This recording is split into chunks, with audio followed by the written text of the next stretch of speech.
तो ये जो शाहीन आफरीदी को कप्तानी मिली है, इसके बारे में क्या ख्याल है? दानियाल, आपसे स्टार्ट करते हैं। हमने इससे पहले जो लास्ट शो था मंडे वाला, उसमें हमने डिस्कस किया था। उस टाइम ऑफिशियल नहीं हुआ था, लेकिन जो अनऑफिशियल न्यूज़ थी वो आ चुकी हुई थी। और मैंने उस दिन भी कहा था कि बहुत एक सरप्राइजिंग डिसीजन है, ऐसी कोई बात हो नहीं रही थी वनडे क्रिकेट के लिए। अगर आपने T20 फॉर्मेट का कैप्टन, आपकी परफॉर्मेंस T20 में ख़राब रही, अगर आप ओवरऑल एक साल की वनडे परफॉर्मेंस देखें तो नॉट गुड नॉट बैड है, आपको वहाँ पे चेंज की ज़रूरत नहीं थी। और शाहीन शाह अफरीदी ने किसी भी लेवल पे वनडे क्रिकेट में कैप्टनसी नहीं की हुई, वो लिस्ट ए क्रिकेट हो या पीछे डोमेस्टिक में भी, वो सिर्फ फ्रेंचाइज क्रिकेट में उन्होंने कैप्टनसी की है और उसके बाद कुछ डोमेस्टिक T20 इवेंट्स में।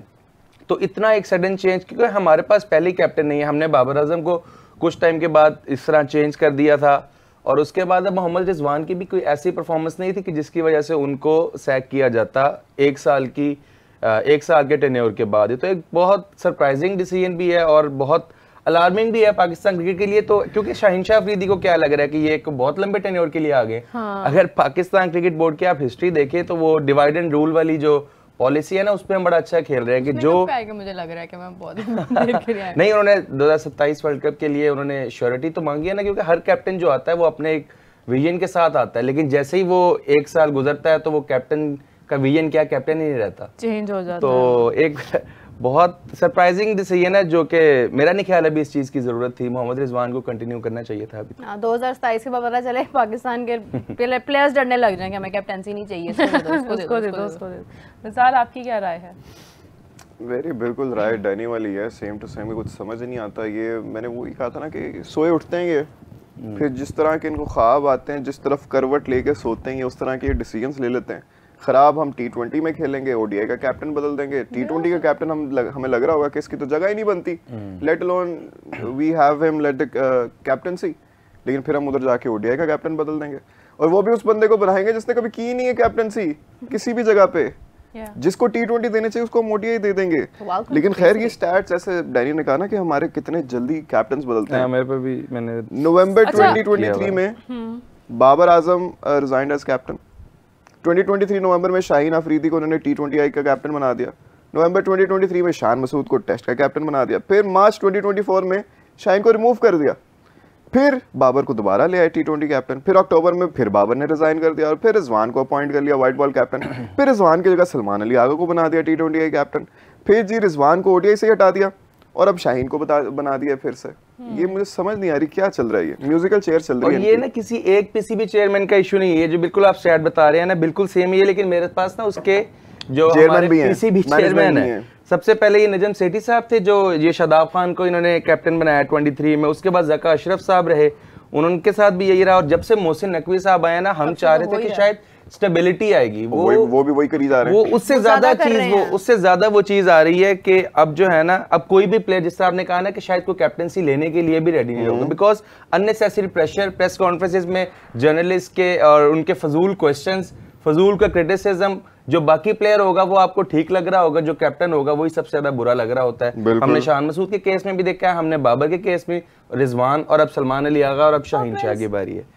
तो ये जो चीजें हैं ना, ये पाकिस्तान क्रिकेट ओवरऑल अगर आप देखेंगे तो ये बहुत ज्यादा हर्ट कर रही हैं। अब T20 कैप्टन भी हमें कोई श्योरिटी तो नहीं है कि 26 वर्ल्ड कप में सलमान अली आ गई हैं। ये एक सीरीज की बात है, ये अगर साउथ अफ्रीका की सीरीज खराब होगी तो शायद शाहीन शाह अफरीदी या शादाब खान आपको T20 क्रिकेट में भी रिप्लेस करते हुए नजर आएंगे। तो इतनी जो है हमारी जो है मिसमैनेजमेंट इस टाइम चल रही है, अनसर्टेनिटी भी बहुत ज्यादा है, मतलब श्योरिटी नहीं है किसी भी चीज की। इसका उल्टा होता ना तो फिर बेहतर होता। अच्छा, एज क्या कह लेंगे ऑडियंस और एनालिस्ट अगर हम बात करें, एज अ लेमैन, हाँ मैंने कहा एज अ लेमैन, हाँ एज अ फैन भी अगर हम बात करें तो ये चीज हमें नजर आती है कि यार आपने एक डिफरेंट फॉर्मेट के 2 डिफरेंट प्लेयर्स हैं, आपने उनको मतलब कैप्टनसी दे दी है, और फिर जो सिलेक्टर्स हैं जिन्होंने ये डिसीजन लिया है, जो मैनेजमेंट है, जो इंस्टीट्यूशन है, जो इदारा है, उनको नहीं पता चल रहा। ये शीनो तो ODIs में इतना कमाल खेलते भी नहीं है।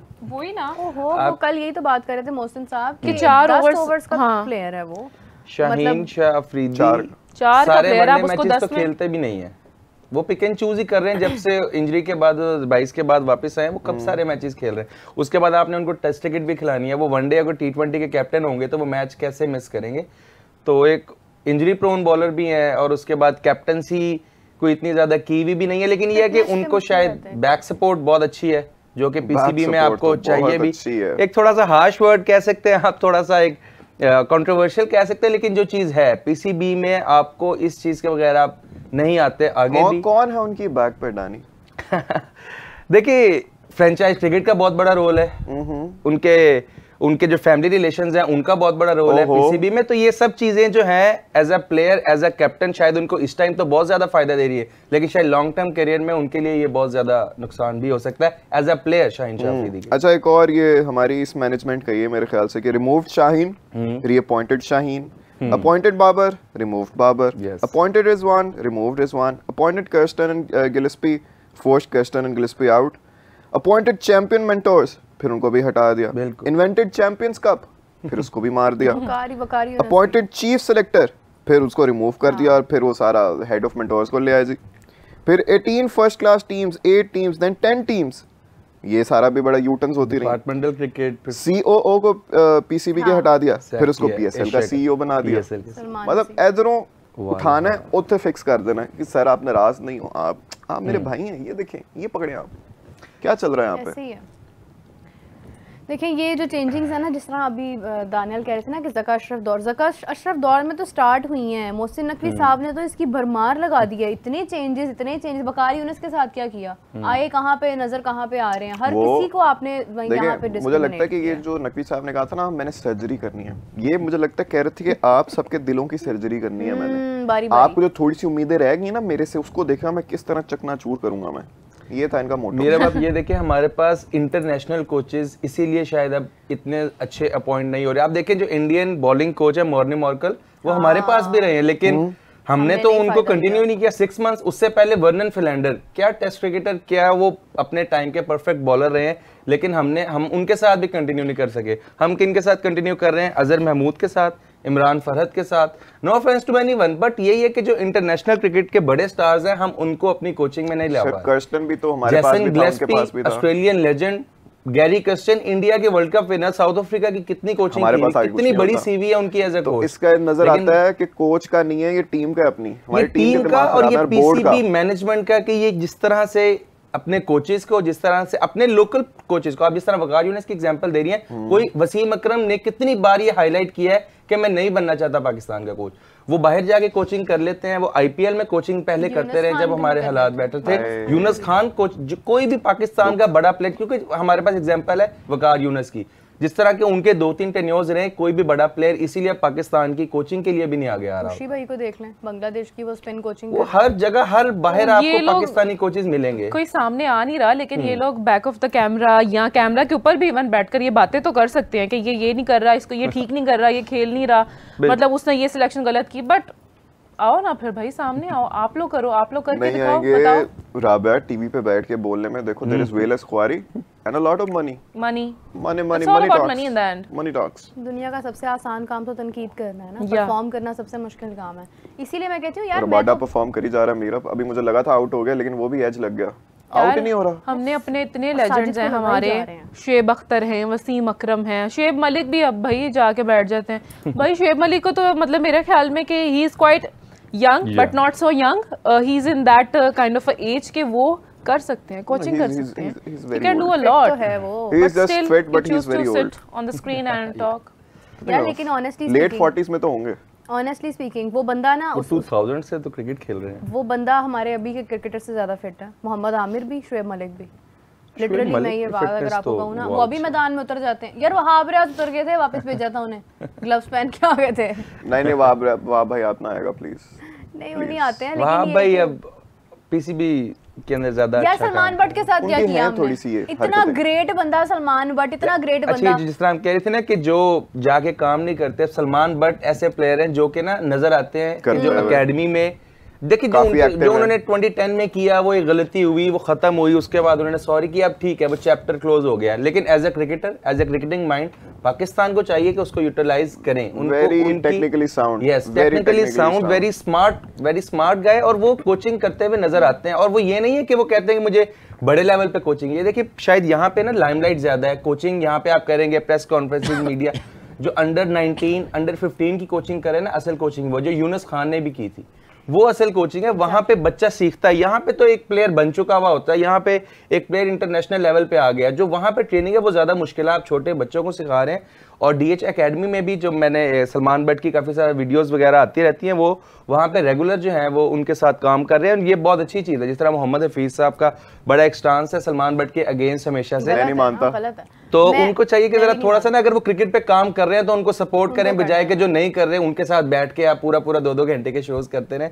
मैं इसको हिपोक्रेसी बोलूंगा और डबल स्टैंडर्ड्स बोलूंगा। बिल्कुल ऐसे ही। जहाँ आपको पसंद आएंगी, जहाँ आपके फेवर में चीजें होंगी, वहाँ पे आप अपने स्टैंडर्ड्स को साइड पे रख दोगे हफीज साहब, और जहाँ पे नहीं होगी वहाँ पे आप बोलोगे आके। अच्छा, इजी हो जाओ। इस टाइम ना सिर्फ एक बंदा जो है ना वो right man to the right job वाला काम कर रहा है। वो ये है कि जो आकिब जावेद साहब एनसीए के हैं ना, वो बिल्कुल सही अपनी जगह पर। अब जाके वो भी, पहले उनको हमने इतना मतलब मेरे ख्याल में दानियाल अग्री नहीं करते हैं, हंस रहे हैं। ओके या मीरब का ओपिनियन बिल्कुल है। वो आकिब सिर्फ जावेद एनसीए के हद तक है सर। ठीक है, एनसीए में वो ये पॉइंट ऑफ व्यू वो क्या क्या नहीं कर रहे। उस बंदे को भी आपने इतनी सारी जगहों पे लगा दिया, और वो वाहिद बंदा था जो क्रिकेट पे इतनी अच्छी बात करता था कि आकिब जावेद को सुन के ना आपका अपना स्टैंस बड़ा क्लियर होता था, और आपने उनका भी मुंह बंद करा दिया।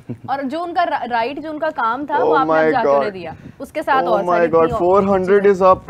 Oh my God. Actually, कहाँ पे मैं एक विकेट रहती थी and we were leading by 100 and something runs. ये 235 for 8 थे और अब 170। और ये मुतु बेटा, सामने से अब इन्होंने आप बॉलिंग नहीं करवाई थी, तो मुझे लगा कि यार इसको खिलाया क्यों है, वो 100 करने वाले हैं। कौन था? मुझे तो लगता है रबाडा भी कर देगा।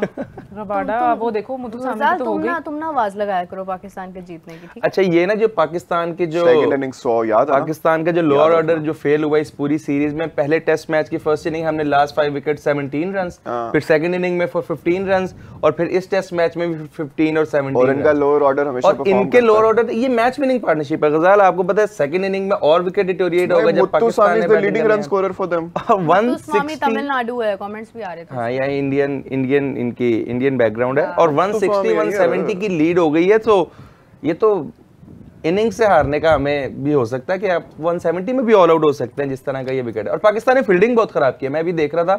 रिजवान ने भी स्टंप जो है उनका मिस किया, फिर आसिफ अफरीदी ने कैच ड्रॉप किया, कोई 3 रिजवान ने चांसेस ड्रॉप किए हैं, इमामुल हक ने भी कैच ड्रॉप किया। तो हमारी जो ये एक पैनिक सिचुएशन हुई है ना इस टाइम, जो टेल एंडर्स जब रन्स करते हैं तो एक पैनिक सिचुएशन हो जाती है कैप्टन के लिए भी, बॉलर्स के लिए भी। तो वो हमें फील्डिंग में भी नजर आ रही है।